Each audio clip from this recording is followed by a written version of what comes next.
Beautiful people. It's Wonderful Wednesday. I'm April Roll, your ER doctor online, and today's video is about my raw vegan challenge.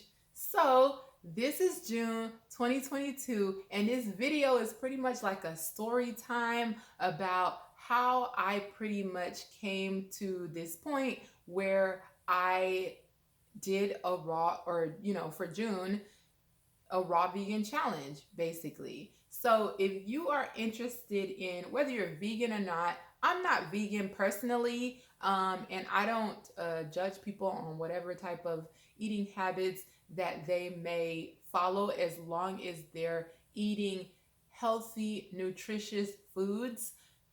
you know, that's all I'm about. Teaching people, or, educating people on ways to stay healthy. And most of that, I feel, is through eating and your lifestyle, pretty much. That's how you keep yourself healthy.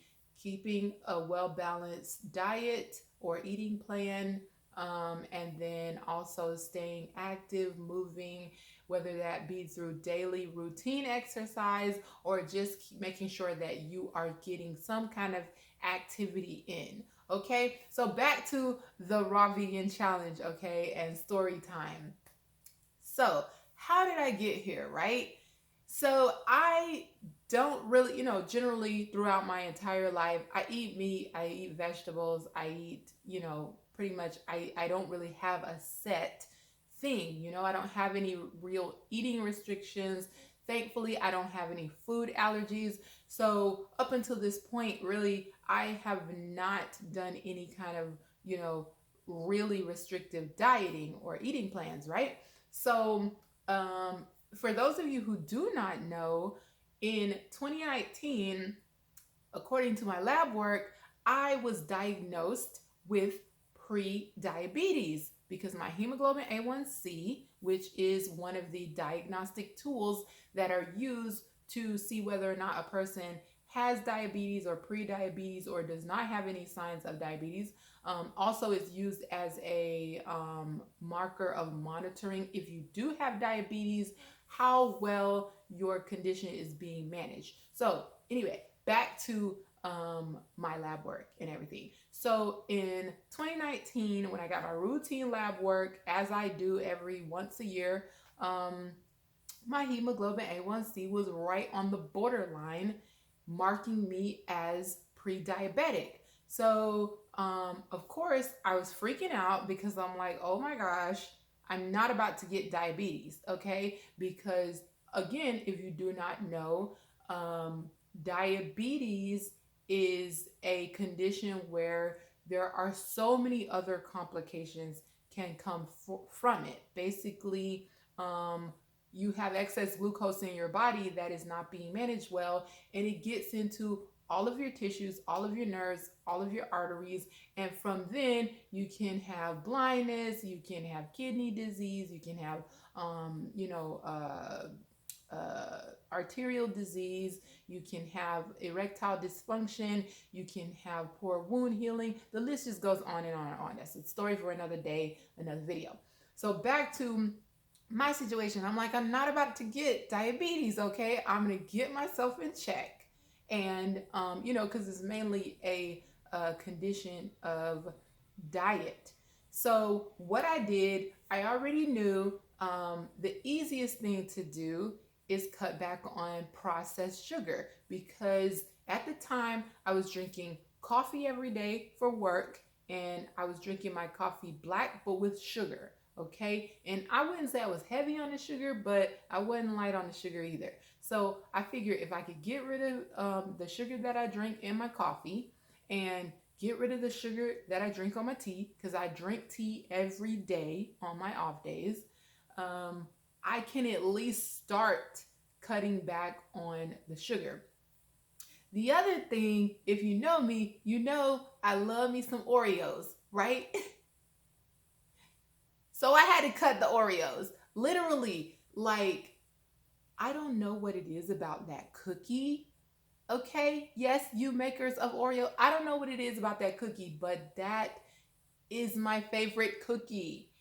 And so when I eat Oreos, I cannot eat just one cookie or two. Well, I can now because I have some self control and I've been doing this for a while. But at the time that this was going on and before, I couldn't eat just one cookie. Okay, I couldn't eat two cookies, which, FYI, if you didn't know, the serving size for Oreo cookies, it's two cookies. Two cookies per snack, okay? Okay, back to what I was saying. With the Oreos, I was eating them by the row. I don't know if you shop at Sam's Club or wherever wholesale, but if you buy the case of cookies, that usually comes like 10 rows, 13 cookies per row. Yes, I know how many cookies are in the row because I used to eat them like nothing. Yeah, I used to eat one row for my serving. I guess you could call it an April serving because I used to eat the 13 cookies.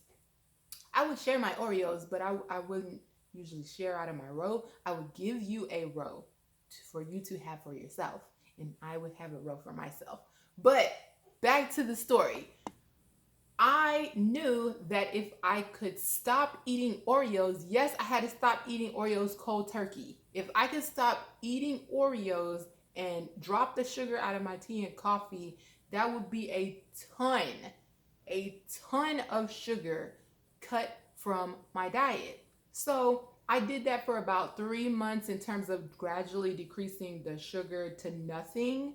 And so for the remainder of 2019, which was like the second half of 2019, I pretty much was drinking my coffee black and I was drinking my tea with no sugar at all. I was not eating Oreos. I quit cold turkey that day. I stopped eating Oreos. Now I'm restrained. I got some restraint now, so I can eat Oreos, and I also can only eat one or two cookies because I'm at the point now. Now that's another thing with doing these kind of changes. Your taste buds will readjust. The first time I ate an Oreo after I quit cold turkey, I would say maybe like a couple months. I don't know, 3, 6 months, who knows. I hadn't eaten Oreos in a long time, and I tried to eat an Oreo, and it literally felt or tasted like I just dumped my hand in sugar and put it in my mouth. And so I couldn't eat two Oreos. It was hilarious because old April compared to new April, like I could not eat two Oreos. But so just so we're keeping on track with the story time, I was really scared that I had pre-diabetes. So I cut out the sugar from my tea and coffee and I stopped eating Oreos, quit cold turkey. So those are the things that I did initially to get my A1C down and get out of the pre-diabetic zone, okay? Because I just saw danger, danger, danger, diabetes ahead. And I was like, no, let's bring it back. That's not happening. So I did that, and then I also started looking into intermittent fasting because that's one of the things that can also lower your in terms of like your body's management of glucose. It can help your body to kind of readjust and start getting rid of more of the glucose stores and going more towards like ketosis and stuff like that. But again, that's another video for another time.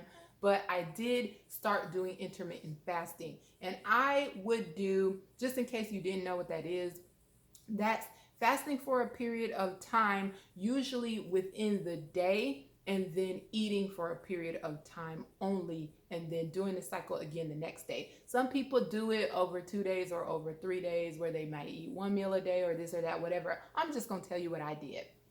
I was doing fasting for 12 hours each day at a minimum.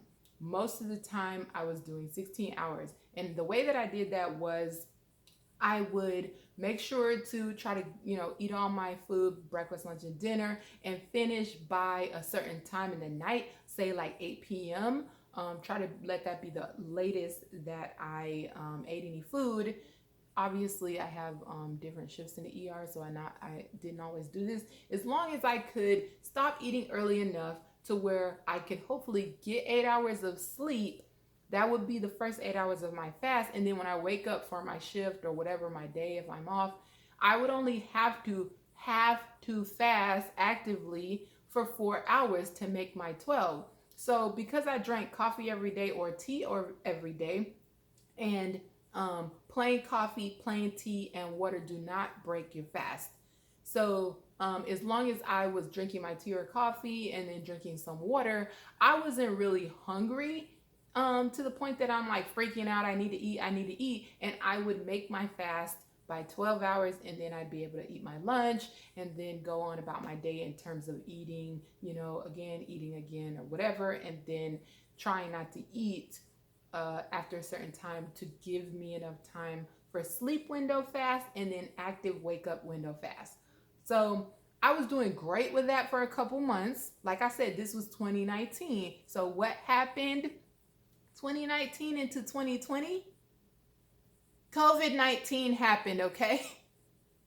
So I was doing great on my fast, but then 2020 happened, right? So I couldn't even tell you. I was doing the intermittent fasting sometimes, not doing it on other times, and I couldn't really tell you what exactly was going on. I don't even remember about the Oreos, okay? All I know is I was going to work and I was quarantining because we didn't know what the heck was going on, okay? So 2020 rolls around and I got my doctor's visit in actually before it was official that in the United States, things were getting shut down, and you had to do teledoc visits, things like that. I got my doctor's visit out of the way, right? Before all that stuff happened. And what did I find out? Somewhere along whatever I was doing in the whole, whatever, my hemoglobin A1C actually went up 1/10 of a point.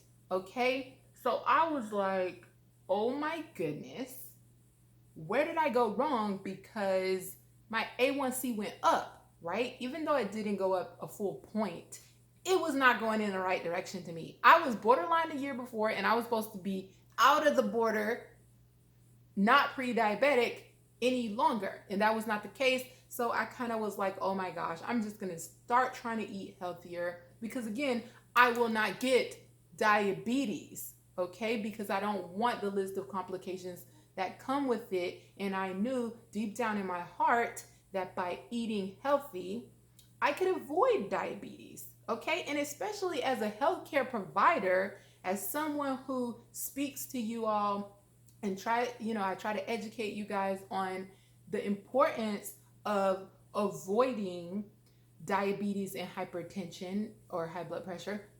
They're the same thing, hypertension and high blood pressure.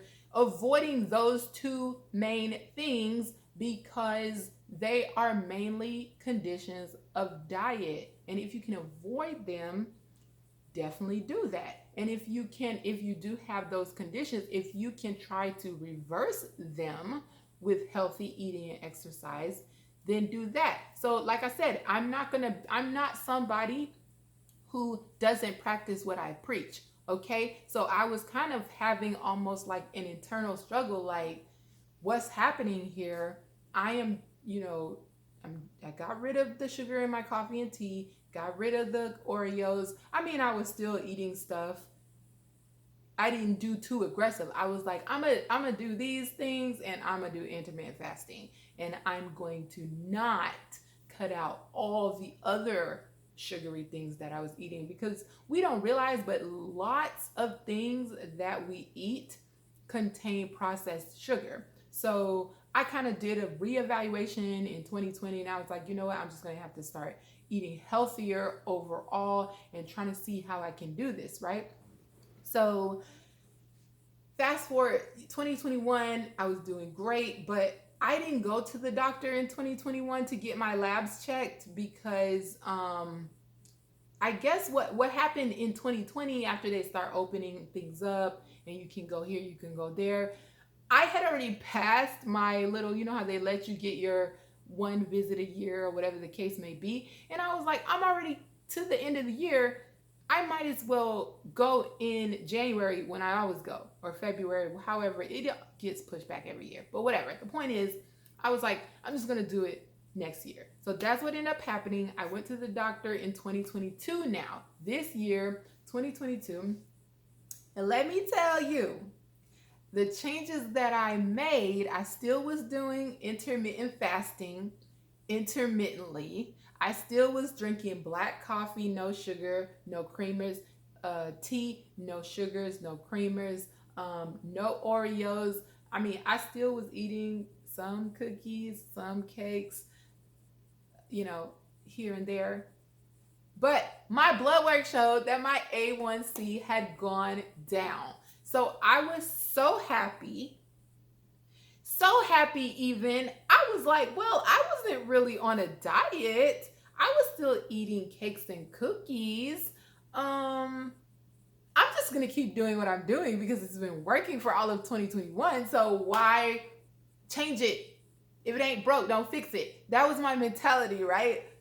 So after a while, I started realizing, okay, April, you eating too much cookies. Just because they ain't Oreos don't mean nothing. Just because, I was eating cakes here and there, but I was like, look, for real, I am not eating as healthy as I need to be eating, right? So I reevaluated. I looked into whole food, plant-based diet, and I really started looking into techniques on how to cook. I took the Forks Over Knives cooking course with Ruby. Well, I'm still taking it technically, but just trying to learn more techniques of how to cook vegetables properly to maintain as much nutrition as possible and things like that, to kind of try to transition myself to more nutritious foods that are full of natural vitamins, minerals,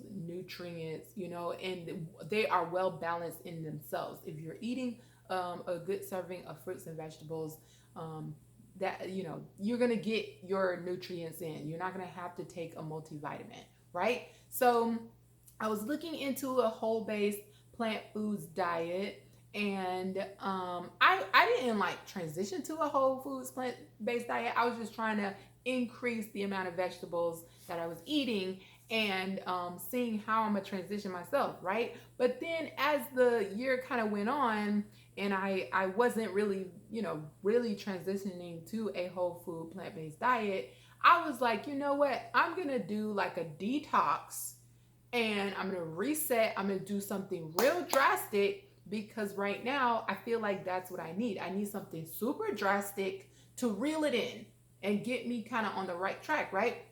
So I saw a challenge on YouTube, a YouTuber, G Bryant. I saw that he did a raw vegan challenge, and he did like a 90-day raw fruits and vegetables raw vegan challenge.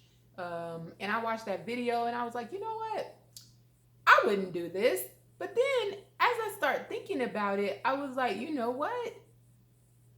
This is a challenge. I can do this. I want to detox. I want to eat more fruits and vegetables. I want to eat healthier. And as I started thinking about it more and more, and he was opening a challenge for June 2022, I was like, you know what? I think this is what I need to do. And so I actually started on June 1st. The challenge started June 1st. I mean, G Bryant's challenge started on June 6th. I started the eating raw fruits and vegetables only on June 1st. And also, if you are interested in that, I'm going to be posting a vlog video and more information in terms of like my weight and what I was eating and calories and certain things like that. If you're interested, stay tuned next week for that video. But I'm just telling you now how I came to this decision to get on this raw vegan challenge. So in the raw vegan challenge, I mean, he's not too strict in terms of what your goals are. This is kind of just like a personal challenge in terms of trying to be healthier, trying to be more aligned with your purpose and all of those kind of things. So he kind of has tiers at where get in where you fit in. If you're trying to do raw vegan, if you're trying to do vegetarian, if you're trying to do cooked vegan, those kind of things, you can eat quinoa, grains, nuts, seeds, vegetables, fruits, all those kind of things. But for the first 5 days, I was doing straight up raw vegetables and fruits. Obviously, the ones that are made to eat raw.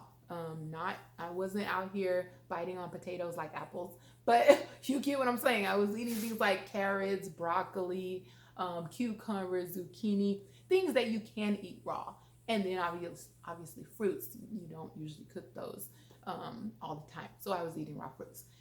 So I wanted to get on here and come and tell you how I got into this raw vegan challenge in terms of mentally, emotionally, what was going on with me health wise, the transition of things that I have done, and I still kind of do because I still technically intermittently fast. I'm so used to it now. Actually, I don't even intermittently fast on purpose. It's just kind of worked into my routine, and I think that's another reason that my A1C has gone down. And like I said, I'm just trying to overall get healthier by eating much more fruits and vegetables than I had in the past. I'm not, as of this date on this video, I'm not trying to say I'm going vegan, I'm gonna be vegan, I'm never gonna eat meat again. That's not what I'm saying. What I'm saying is I want to incorporate more whole foods in my diet. I want to eat more vegetables in my diet. In terms of percentage portion for every meal, much more fruits and vegetables compared to meat and other things. Like I said, I'm not trying to get rid of meat for the rest. I'm not trying to get rid of cheese for the rest. I never really liked milk, so that ain't gonna be no issue. But in terms of cheeses and things like that, reducing them, but definitely not eliminating them out of my diet at this point. Again, the whole point of this was I'm trying to be healthier. I practice what I preach, and I want to be able to show you, my viewers, that you can be healthy. You can reverse the changes in your condition, and you can do it with diet and exercise. I'm not trying to say diet and exercise is a cure-all for every single thing, but I've said this before in the past, and I'll say it again. You are what you eat. You thought that was a cliche because I don't know who came up with it, but it's not a cliche. And listen, watch my vlog video that I'm doing to get more details on that, okay? So this video was a little different than the other Wonderful Wednesdays that I normally do, but like all of those videos, I am giving you information about health and wellness and how to maintain your health and keep yourself healthy, because that's all I'm really about, and all this channel is about. It is showing you how and educating you on maintaining a status of good health. That's all I want for you all. That's all I want for me. That's all I want for my friends and loved ones. That's all I want for all of you all. I want you to understand your body. I want you to understand your health. And I want you to take control and ownership and be active in the status of your health and the management of your health. Okay? You do have a power. You can improve your situation. Okay? So if you liked this video, please hit that like button. Please hit that subscribe button. And also share this video with a friend, a loved one, anyone you know who either may be pre-diabetic, may be diabetic, may have diabetes that runs in the family. Share this video with them. That way, if you have questions or if they have questions, you guys can put those all in the comment section below. I will answer your questions. Like I said, I'm making a vlog. Well, I'll put it together. I've been vlogging this whole time, but I will put it together. That video will be out next Wonderful Wednesday. So if you're interested in that, you're gonna see much more detail about what the Raw Vegan Challenge was all about for me. If you have any specific questions about, like I said, I'm not a vegan, but if you have any specific questions about my specific experience on this Raw Vegan Challenge, or detoxing, or intermittent fasting, or just cutting out processed sugars, trying to be more healthy, all of that, put those questions in the comment section below. If you have any requests or suggestions for future Wonderful Wednesdays, or even if you like this type of video and you want to hear more about kind of things personally for me and how I am working through those things and trying to share things with you about how to manage your health and all that from a personal perspective, put that in the comment section below. But this was actually really fun, and I hope you all enjoyed it. I want to thank you as always for sharing this Wonderful Wednesday with me. Be blessed and stay healthy.